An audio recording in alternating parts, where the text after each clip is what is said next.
Rebecca Lowe, NBC Sports Premier League host, lifelong Crystal Palace fan. How do you feel today? Dan, flipping Patrick, I feel a lot of feelings I've never felt before. I feel like life goes too quickly and already Saturday is too far ago. Like it's too long ago. How did it already get to Monday? No, I need it to still be Saturday. I feel slightly empty isn't quite the right, not deflated, maybe just exhausted. Could just be like emotional exhaustion. But I also find myself, and I don't think this has ever happened to me before. I find myself during these last couple of days just drifting into a daydream and thinking and remembering what it was like at Wembley Stadium on Saturday. I feel pretty complete, to be honest. Explain the FA Cup to our audience that may not know. Okay, so the FA Cup is nearly 150 years old. It's an incredible competition that is separate from the league. So whilst it's similar to Super Bowl in that you have the knockouts in the Super Bowl, in the later stages when you get to the playoffs, right? And then the two get to the final. This is knockout all the way along. So you play the league normally, and then you all get to go into the FA Cup. And the FA Cup actually starts in August with 900 and something teams. We're talking grassroots soccer in England. So we're talking village teams enter the FA Cup in August, and then they go through extra preliminary rounds, and then all the way to first round, second round, and then it gets to January, and that's when the big boys go in. So in the third round of the FA Cup is when the Manchester Cities and the Premier League clubs enter at the third round. You then have to win third round, fourth round, fifth round, quarterfinal, semi-final, and then you're in the final. So the competition actually starts in August, finishes in May, and it's the most revered, oldest and most famous cup competition in world football. Did you ever think you would win in your lifetime? Not really, no. Dan, we've been in it twice before. 1990, we were in it and I was 9 and I was too young to go. And then in 2016, I'd just given birth to Teddy Buckle and I couldn't go because he was 2.5 weeks old and I was in the United States, so I couldn't travel. So, and we've lost, obviously, both of those times before. So to get in it again, kind of so quickly, really, considering my club has been around since the 1800s, we've only been in the final 3 times. To get in it again was incredible. And I have to say, NBC have been amazing. They straight away said, yeah, Rebecca, you're going, even though I was supposed to be working today and yesterday. And no, I never thought we'd been in it. And also we were playing Manchester City, the team that you adopted 12 years ago, slightly lightly, but you adopted them, and they are not the team of back in those days, but they're still a blooming good team. And so to beat them in the biggest game in English football is I can't, it's so hard for me to describe the euphoria. Cry?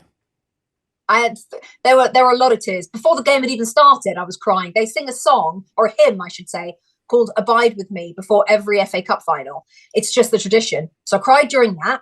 Then I cried when the players came out, just because that was my team coming out on the field. And then I cried when we won it. So yeah, lots of tears. Was there part of you that didn't want to subject your son to this potential torture for his life?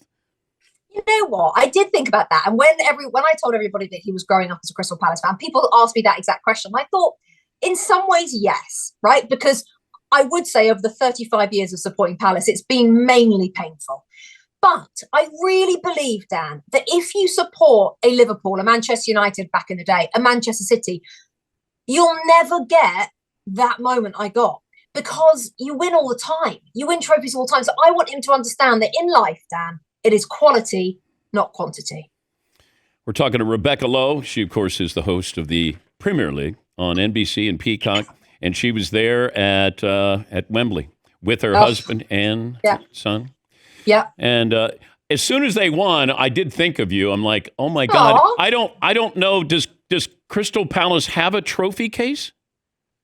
Not technically, because we've not actually won a major trophy before. I'm sure there is space in the boardroom at the stadium. We've won smaller trophies down the years, like much, much smaller. But now we're going to build I think we'll build a whole room, to be quite honest, for this one beautiful trophy. So what do you do now? This is weird. Red Sox fans, Cubs fans are like, wait a minute.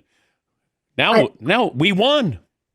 I know, and it is weird, and that's why I say it's a feeling I've never had before. I don't quite know what to do with this feeling. I'm a bit concerned that Teddy thinks, age 9, that this is going to be, I mean, it could quite feasibly never happen again in his lifetime. I have told him that. So Crystal Palace are actually playing Liverpool, the Premier League champions, next Sunday on the final day of the season, and we are going to Anfield to watch Liverpool lift the Premier League trophy. I'll be the only one in the stadium that's actually more interested in their opposition next weekend. So I get to see them again next weekend.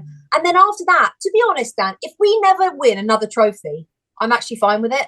It's done. Like, for me, that moment was full circle, 35 years since a 9-year-old.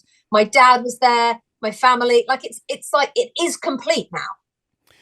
Okay, where does this rank top 5 days of your life? Number 3. So having Teddy. Yep. Getting the job at NBC, and then this, and then your wedding. Very close, very close. I'm going baby wedding this, but then with both of them with me for this, it might kind of like they might all be on a little bit of a level par. It is that big. I genuinely feel like there was life before Saturday, Dan, and there is now life after Saturday. That is honestly what a line in the sand in my life that day was. Congratulations. I didn't think it would happen in my lifetime, but I'm glad it happened in your lifetime, that you got to have Crystal Palace, instead of being the butt of a joke, that you're a champion. Champions. Absolute flipping champions. It's unbelievable. Have fun over there. Thanks for joining us. Anytime. Thanks, Dan. That's Rebecca Lowe, NBC Sports Premier League host. There is that, wait a minute, now what? Because you condition yourself where it's just like, yeah, well, next year. And then, you ask Red Sox fans after 2004, they're like, we kind of lost our identity. We have a different identity. The Cubs, it's a different identity there.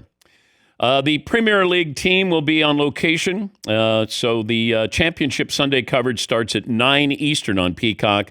Live coverage of all 10 matches at 11 a.m. Eastern on NBC, Peacock, USA Network, CNBC, and Sci-Fi.